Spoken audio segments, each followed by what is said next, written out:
Hi, I'm Dan Cogan-Drew, co-founder and chief academic officer here at Newsela, and this is your next episode of AI in the Classroom Daily.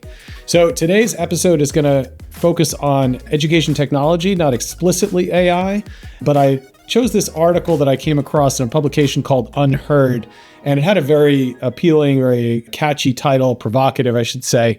The title, "The Plot to Replace Teachers with Tech." And then the subtitle, "The Popular iReady Platform Dulls Young Minds." And this was going to be a gripping polemic, and I had to read it. And I want to delve into a little bit of what it says, and I want to draw the camera back a little bit to the larger context in which it's saying it. So as always, I'm joined here by my AI colleague, GPT. GPT, what is this article about? The article takes aim at iMedi, a widely used learning platform, arguing it prioritizes data and diagnostics over genuine learning. It claims students find it dull, repetitive, and disengaging, while teachers lose autonomy. The big critique, it's more about accountability metrics than fostering curiosity or deep learning. In short, it asks, are we building tech for students or for the system's need to measure them? Great. So that's the frame. And I don't want to take aim at iReady per se, but I want to talk a little bit about this question of who are we building the technology for, and how does some of the sales and go-to-market motions inhibit or contribute to this kind of dynamic of building for the buyer, but not necessarily for the user. And I think it's always an interesting reflection to ask what the student's viewpoint is here. And I think this author has chosen some rather carefully handpicked teacher critiques and student critiques of this platform. But the larger construct of the argument, I think, is really interesting, that the idea that this software has been purchased by a district, let's say, put in front of kids, much to their teachers' chagrin, and even the students don't really like it, but it's serving a larger purpose. And as we heard GPT summarize there, it may be serving the institutional purpose. The idea here is that it's serving the purpose of collecting data and monitoring progress, even if the students don't like it. And this was something that resonated with me, this kind of critique. And I'm not here to call iReady out on the carpet, but to say this critique around the year 2010, 11, 12, I was working in a school system, and my job was to pilot technologies that could be of use to teachers and students who are going to be the first in their family to go to college in particular. And the way that the market was functioning at that time was that a lot of the technology that was making its way into classrooms was really making its way through the administrator, through the buyer, so to speak.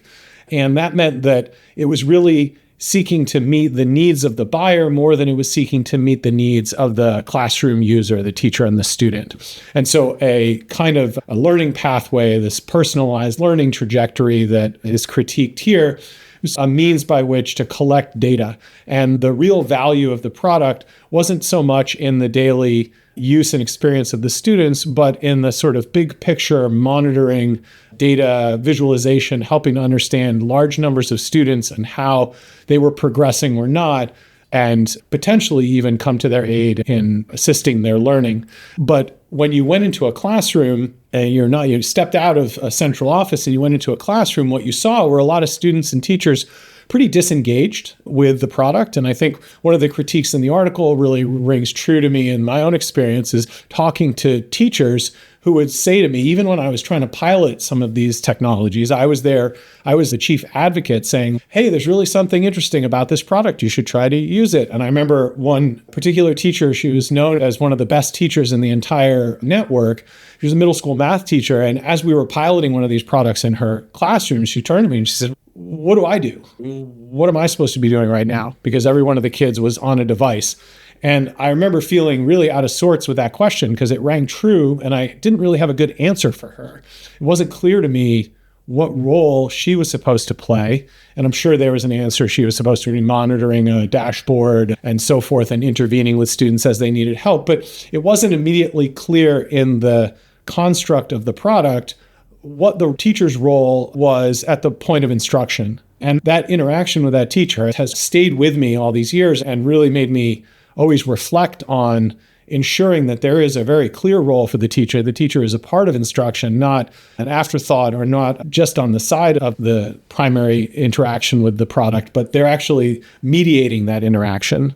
And so when I was reading this critique, it really stood out to me that this same critique, this polemic, this anti-personalized learning technology product from quote unquote EdTech, it's 2026, and I was having these encounters back in 2010. And I would say even when we founded Newsela, I hesitated to even associate myself with education technology. The term EdTech was something I really had a lot of discomfort with, and I'd say still rings a little bit hollow from my couple decades working in the sector. EdTech has not always had the best reputation, that made the best impression at the classroom level. And this is reminding me in this article just how negative that interaction can be. Now, I'd say on the flip side, I did also work in classrooms where one of the most convincing moments that I saw where the software actually spoke to the teacher was when the teacher was reviewing a lesson. This was in a second grade math class, a second grade elementary lesson, happened to be doing math. And they were going over a topic and the teacher asked a question. The student answered the question in a way that the teacher had not anticipated. And the teacher said, we haven't gotten to that yet. How did you know that? And the student said, Gigi taught me. And Gigi, of course, is from ST Math. And Gigi is Gigi the penguin. And the student had clearly internalized a math lesson, a math concept, and was able to, I think, very meaningfully transfer that off of the platform into the conversation that the teacher was leading with the class. And for the teacher, that was a real aha moment.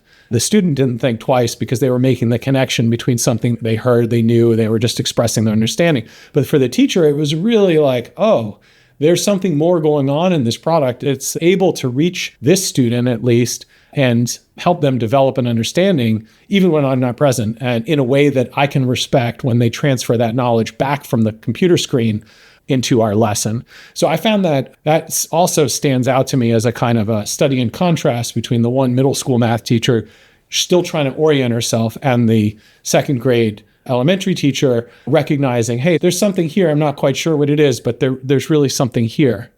And I think the larger context to all of this is the marketplace and how products arrive in classrooms.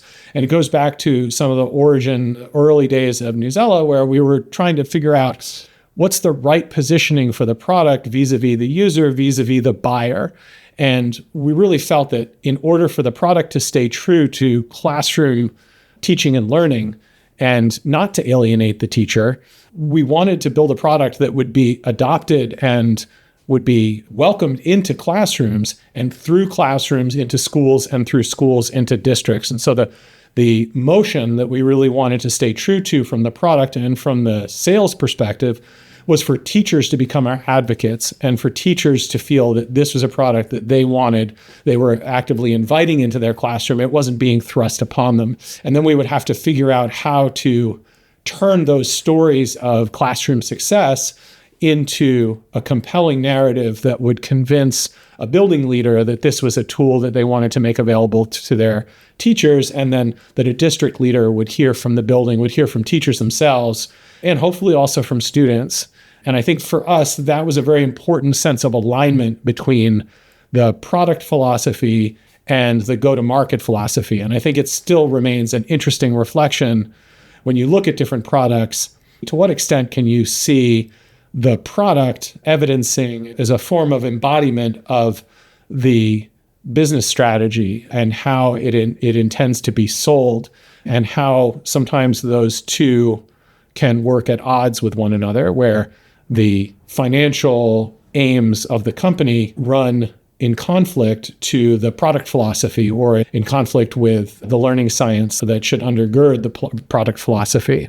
And that's one of the claims that this author makes. There you have it. Those are a couple of reflections. If you like a good critique of tech, this is a worthwhile read. It's well written and it has a lot of juicy quotes and really illustrates the case.